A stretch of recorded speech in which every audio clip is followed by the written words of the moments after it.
like when you were dancing? Dancing has been my escape for so many different reasons. We take ourselves so seriously, like it's life or death, and we're just trying to cha-cha. We couldn't have gotten more perfect scores. We got a 60 out of 60. Not one person voted for us. What would you do next? This is a passion of mine, and I think this is why God's given me a platform like Dancing with the Stars. Hey family, it's Carlos Watson. Guess who's stopping by the show? Your girl Cheryl Burke from Dancing with the Stars. Now you know her as a wonderful dancer, but she is so much more, so interesting, so real, so raw. Cheryl Burke like you've never seen her before. Enjoy.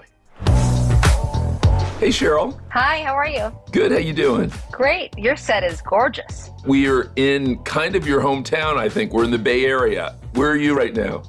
Oh, I miss home so much. I'm just in LA. I mean, I'm not that far. I guess I don't miss it that much or else I would be there, right? What's life been like for you with the pandemic? Because now we're all kind of just have been in it almost 2 years, but has it changed you very much? I would say that my sobriety for the last 3.5 years, even before the pandemic, I mean, I'm just learning myself again. Like I don't think I ever knew myself because my thoughts are so loud at the moment, right? Like having to be sober, I didn't realize was going to not just like be difficult at times, but it's more about like having to deal. My escape now is just learning more about how the brain works and like being able to understand why I want to act out in certain ways, understanding what was it that caused all of this and staying curious.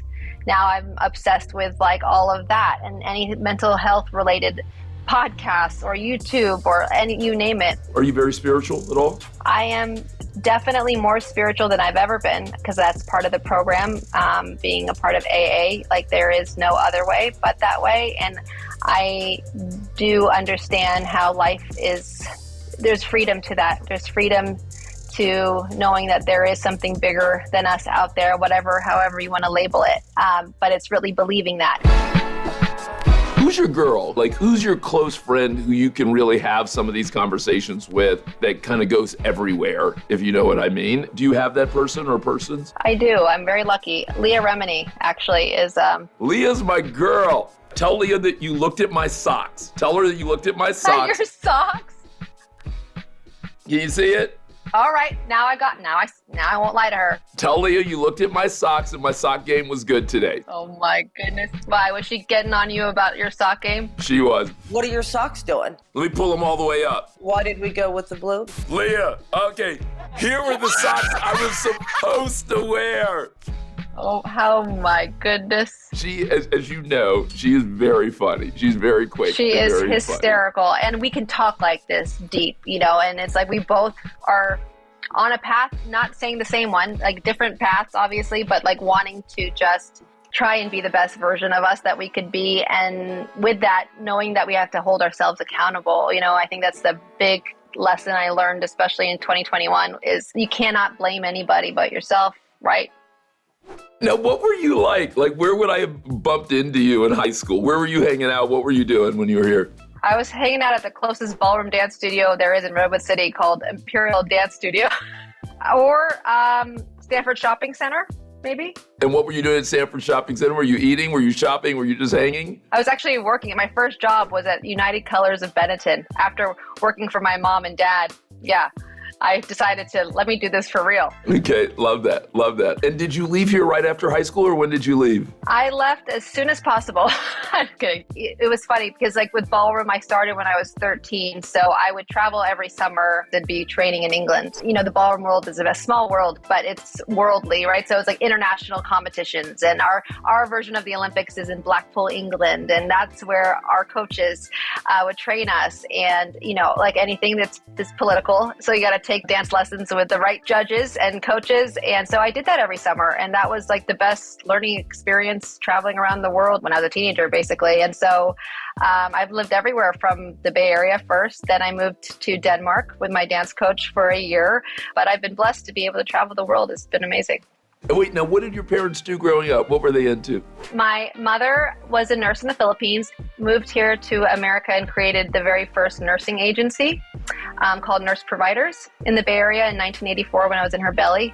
and made a whole chain of agencies that she recently just sold. She killed it. It was awesome. She's the ultimate dance mom / tiger mom, but like what an amazing woman. Like to not speak English, to come here, get her MBA and just like turn her life around and raise me really on her own, was pretty spectacular to witness and see. You know who did something similar was Lee Daniels, the film producer. Oh, really? His first business as a early 20-something was doing exactly what your mom did, but he did it in LA and he had incredible success, which has actually allowed him to approach the film industry in a very different way. Maybe he was working for my mom. No, I'm kidding.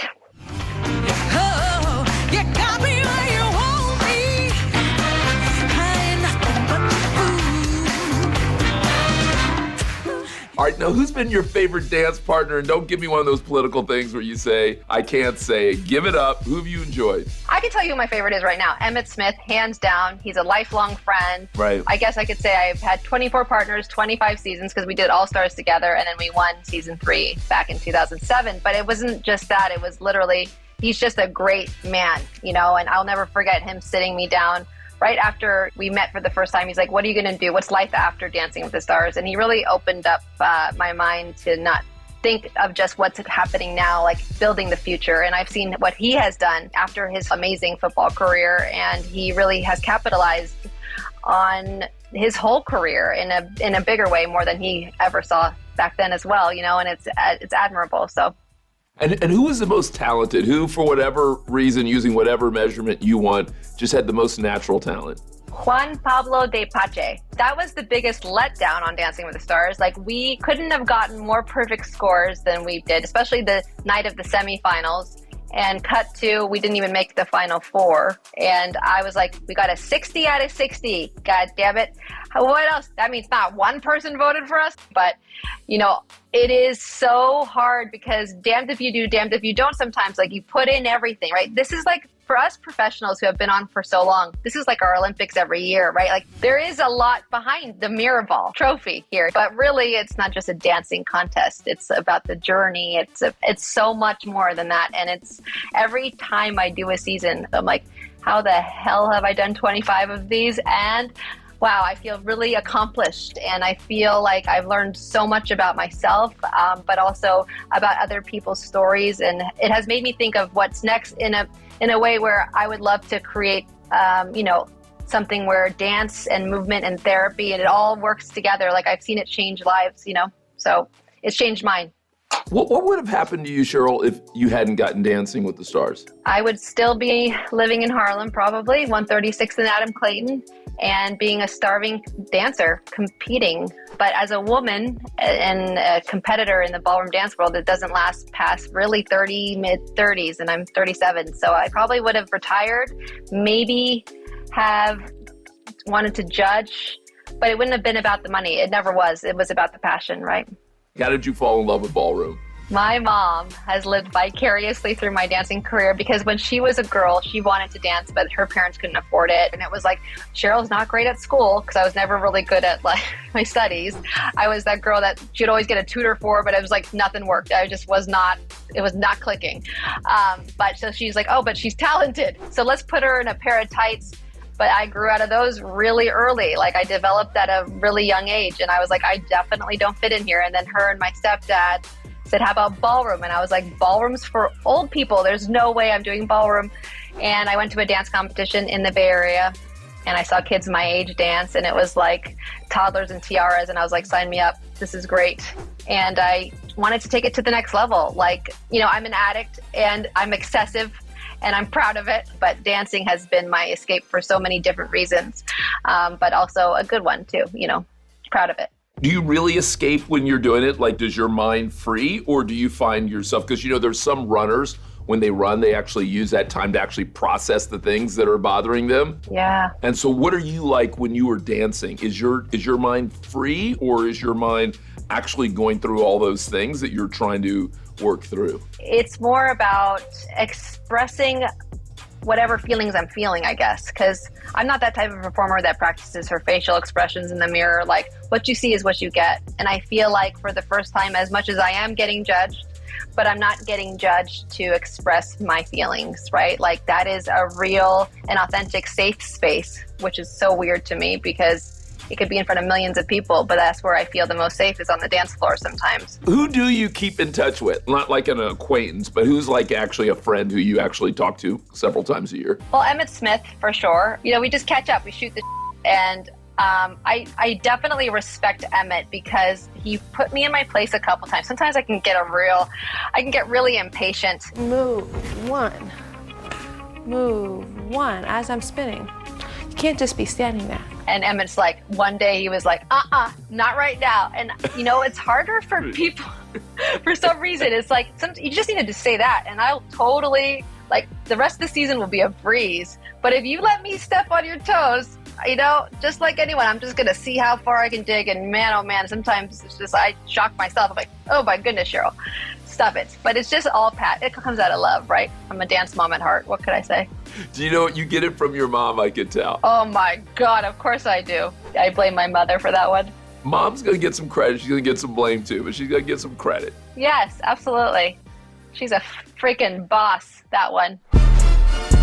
What's the wildest thing you've ever seen happen in dancing? Oh my goodness. Well, okay. Well, the wildest thing, I guess, what happened, like, first of all, I never thought Pamela Anderson was ever going to be in this house. Like, that is the first person I never had to Google. Like, I've had to Google all of my partners, I swear, because I've lived a very sheltered lifestyle when I was a competitor. But, like, to see Pamela Anderson just, like, come over. I had a party here back on party days. It was my birthday.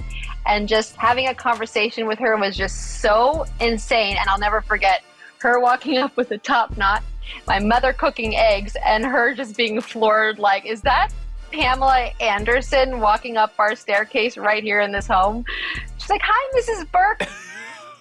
I've had so many great memories, you know, and this is stuff that I'll never be able to, I guess, really wrap my head around because I've grown up being on the show. I've learned so much, and it's just crazy that it's still going after 30 seasons, you know. Why do you think it worked? It's a feel-good show. It's a family show. And that's what Tom Bergeron, when he hosted it, you know, he was able to wrap his head around that. The fact that we take ourselves so seriously, right? Like, it's life or death, and it's nails and spray tan and rhinestones and everything, you name it. And we're just trying to cha-cha. Like, he puts everything into perspective, right? And it's funny, it's tasteful, and it's beautiful. It's an art form. Like, as much as I want to say I'm a reality star, I mean, not really.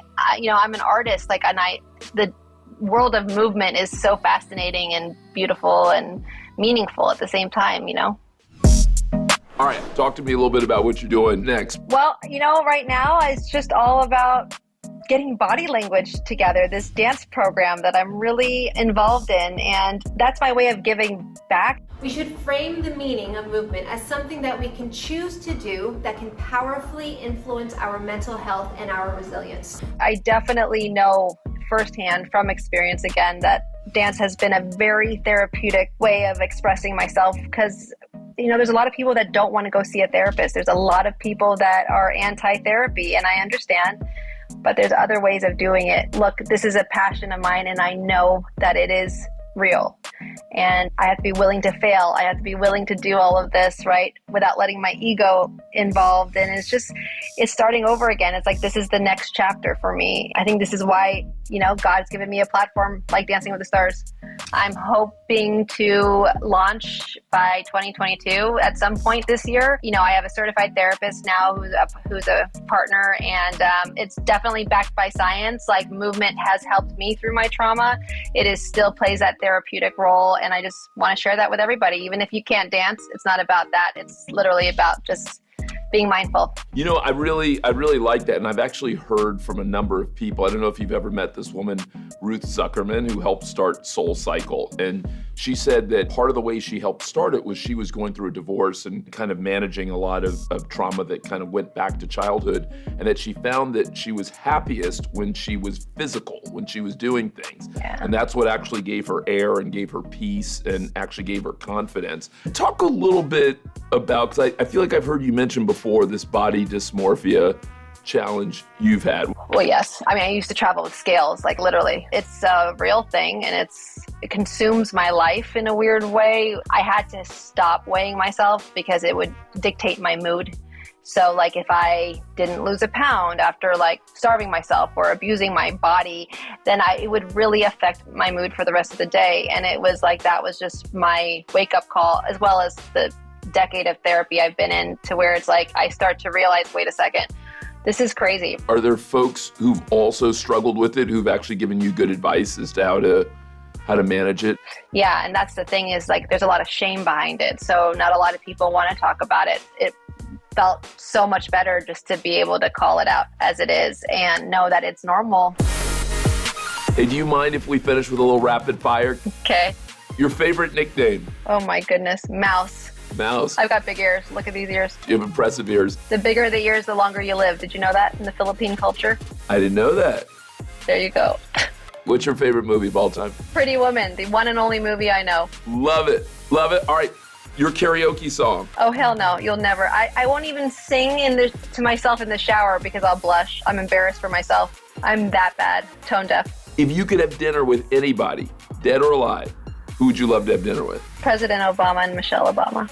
Nice. Now, did you really mean and Michelle, or were you trying to secretly say just President Obama? No, I actually secretly like Michelle, but that's, trying to respect both of them. Okay. I love it. I really just want President Obama to sing to us as me and Michelle have a conversation, really, if you really want to go into detail, but this is rapid fire. I love it. Okay, all that is good. All that is good. All right, if you had to go ahead and write a book or your next book, what would the title be? All or Nothing.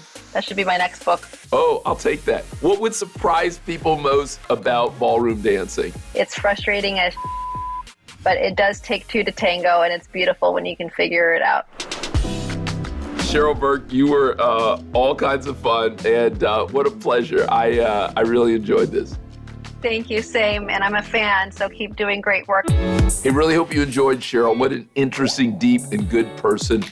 Some real battles, but some real strength there as well. I love how funny she is, even when she's talking about serious topics, talking about her mental health journey, talking about addiction, talking about loving herself and welcoming the right people into her life. Hey, I hope you're enjoying this show. We're going to bring you magic every single weekday. Come and see us. Don't let us go. I'll see you soon.